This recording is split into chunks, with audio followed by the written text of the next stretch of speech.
नमस्कार दोस्तों, स्वागत है आपका आपके अपने यूट्यूब चैनल अमन प्रयास जीके जिसमें। तो जैसा कि फ्रेंड, आपका आरपीएफ एसआई का जो एग्ज़ाम है कल यानी कि 13 दिसंबर को आपका समाप्त हो गया है। तो आप लोग के मन में अब सवाल जो सवाल आ रहे होंगे वो है पहला कि आपका इसका आंसर की जो है वो आपका किस डेट को आने की संभावना है। इसके साथ ही दूसरा सवाल कि आपका इसका जो कटअप है वो आपका कितना जा सकता है। क्या कटअप आपका हाई जाएगा या लो जाएगा या क्या नहीं जाएगा। ठीक है, तो आज की इस वीडियो में हम लोग टीसीएस के रियल डेटा का विश्लेषण करेंगे और जानेंगे कि आपका आंसर की है वो आपका किस डेट को आएगा। साथ में आपका इसका जो कटअप है वह क्या रहने वाला है और पीटी और फाइनल के कटअप में कितना अंतर हो सकता है। ठीक है, तो चलिए वीडियो को स्टार्ट करते हैं बिना किसी देरी के। इससे पहले अगर आप चैनल पर नए हैं, चैनल को सब्सक्राइब कर लीजिए। अगर सब्सक्राइब किए हुए हैं तो नोटिफिकेशन बेल कॉल पर क्लिक कर लीजिएगा। सो फ्रेंड्स, सबसे पहले हम लोग देखें कि आपका इसको आंसर की वो कब आएगा। तो इससे पहले जो आपका रेलवे का जो एग्ज़ाम हुआ है वो आपका आरआरबी एएलपी का हुआ है। ठीक है, आरआरबी एएलपी की एग्ज़ाम की जब हम लोग बात करते हैं तो इसका जो एग्ज़ाम डेट था वो आपका 25 से लेकर 29 नवंबर तक का था। ठीक है, तो ये हाल ही का बात है। इसके बाद इसका जो आपका है री एग्ज़ाम भी देखने को मिला था। जो री एग्ज़ाम जो हुआ था वो आपका 28 से लेकर 29 नवंबर यानी कि जो डेट आपका था एएलपी एग्ज़ाम का उसी डेट के अंदर करा लिया गया था। ठीक है, कुछ सेंटर का अनियमितता के कारण आपका एग्ज़ाम को रद्द करना पड़ा था तो उस सेंटर का एग्ज़ाम कराना पड़ा था। ठीक है, तो इसका जो आंसर की है वो दोस्तों आपको कब देखने को मिला तो आपका 5 दिसंबर को ही देखने को मिल गया था।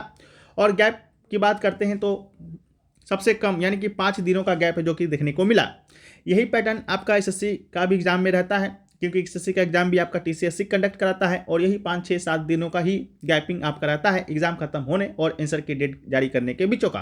ठीक है, अब हम लोग आरपीएफ एसआई की जब हम लोग बात करते हैं, लेकिन उससे पहले दोस्तों हम लोग बात कर लेते हैं टेक्स्ट बुक पर चल रहे उम्मीद की किरण सेल के बारे में।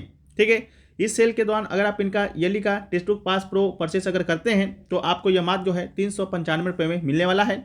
और आपको बता दें कि ये जो सेल जो अभी आपका आया है वो आगे आपका आएगा कि नहीं आएगा इसका कोई भी अनुमान नहीं है। तो आप अगर किसी भी एग्ज़ाम की तैयारी करते हैं जो कि पूरे भारत में होता है, चाहे आप एसएससी के एग्ज़ाम की करते हो, रेलवे का करते हो, डिफेंस का करते हो या बैंक का करते हो या स्टेट लेवल का कोई एग्ज़ाम का तैयारी करते हो, तो उन एग्ज़ामों में ये जो आपका पास है ईयरली का टेक्स्ट बुक पास प्रो आपको काम आएगा। क्योंकि टेक्स्ट बुक पास प्रो जो है आपको मॉक टेस्ट तो प्रोवाइड कराता है, साथ में आपका जो प्रीवियस ईयर पेपर होते हैं उसको भी प्रोवाइड है जो कि कराता है। ठीक है, तो इसको परचेस करने के लिए आपको जो लिंक दिया गया है डिस्क्रिप्शन में और कमेंट सेक्शन में, तो एक बार आप लोग जाकर चेकआउट कर सकते हैं। यहाँ पर आपको बता दें 800 प्लस एग्जामों का 80,000 प्लस मॉक टेस्ट के साथ साथ 17,000 प्लस पीयूआईपी का एक्सेस आप मात्र 395 रुपये में पाते हैं। तो ये सेल बहुत दिनों के बाद आया था और बहुत दिनों तक नहीं आने की भी संभावना है। तो आप लोग का आगामी बहुत सारे एग्जाम आपकी प्रतीक्षा कर रहे हैं, तो वहाँ पर आपको ये जो है आपको जरूरी महत्वपूर्ण भूमिका आपके एग्जाम में निभाएगा, तो आप लोग जाकर इसको परचेज कर सकते हैं। तो हम लोग चलिए वीडियो में आगे बढ़ते हैं। ठीक है, तो आरपीएफ एसआई की जब हम लोग बात करते हैं तो इसका जो एग्ज़ाम आपका हुआ था आरपीएफ एसआई का वो दोस्तों आपका 2, 3, 9, 12 और 13 दिसंबर। ठीक है, यानी कि कल ही आपका एग्ज़ाम है जो कि समाप्त हुआ है। ठीक है, तो 2, 3, 9, 12, 13 एग्ज़ाम को सब समाप्त आपका हुआ।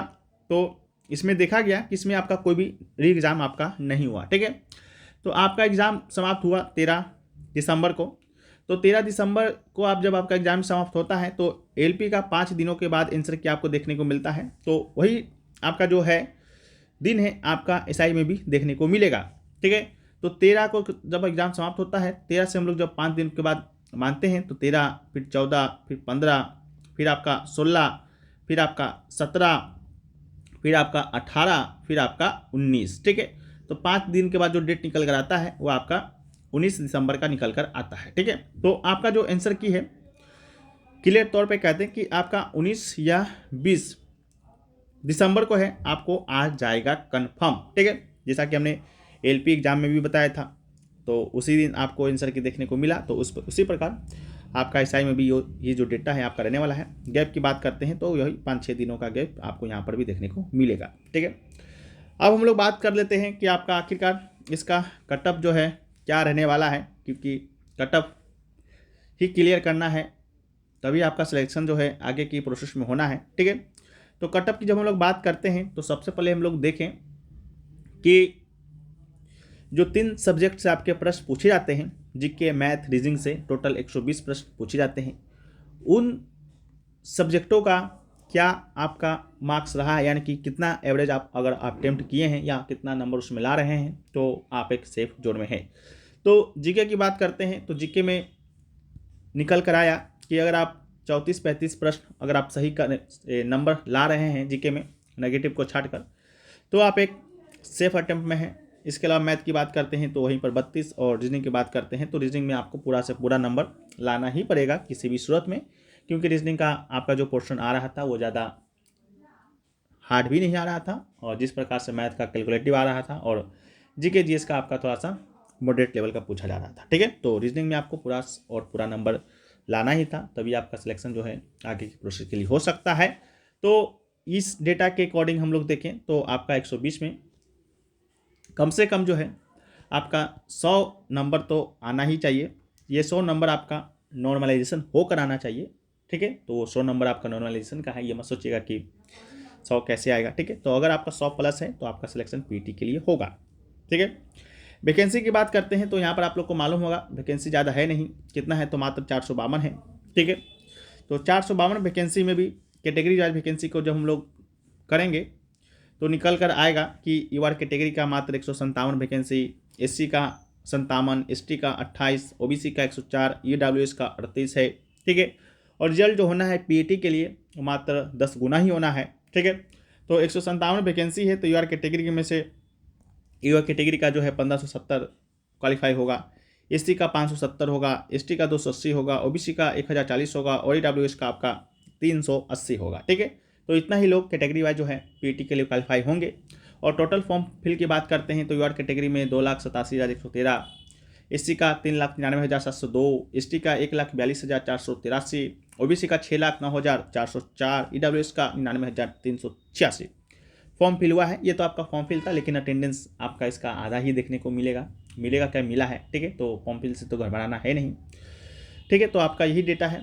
इसके बाद हम लोग अब बात कर लेते हैं आपका कितना जो है कट ऑफ रहना चाहिए अपने अपने कैटेगरी में। तो इस बार का पीटी के लिए है, नॉट फॉर फाइनल। ठीक है, फाइनल जब होगा जब हम लोग देखेंगे, लेकिन अभी पीटी की जब हम लोग बात करते हैं तो यूआर कैटेगरी का अगर आपका नंबर 90 से लेकर 92 तक का रॉ स्कोर, नॉट नॉर्मलाइजेशन। ठीक है, नॉर्मलाइजेशन का हम लोग बात कर लिए। ये रॉ स्कोर 90 से 92 अगर आपका आ रहा है तो आप पीटी के लिए जो है क्वालिफाई होंगे, और अभी से ही आपको तैयारी करनी होगी। +- 2 लेकर चलना है।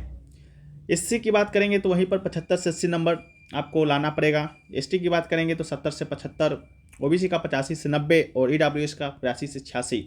अगर आपका है मेल कैटेगरी का ये कट ऑफ है। ठीक है, मेल कैटेगरी का तो आपका सिलेक्शन पीटी के लिए होगा, क्योंकि आप लोग भी यहाँ पर देख सकते हैं कि कितना कितना कौन कौन से कैटेगरी से कितना कितना वैकेंसी है और कितना रिजल्ट होना है पीटी के लिए। ठीक है, तो उसके अकॉर्डिंग हम बात कर रहे हैं।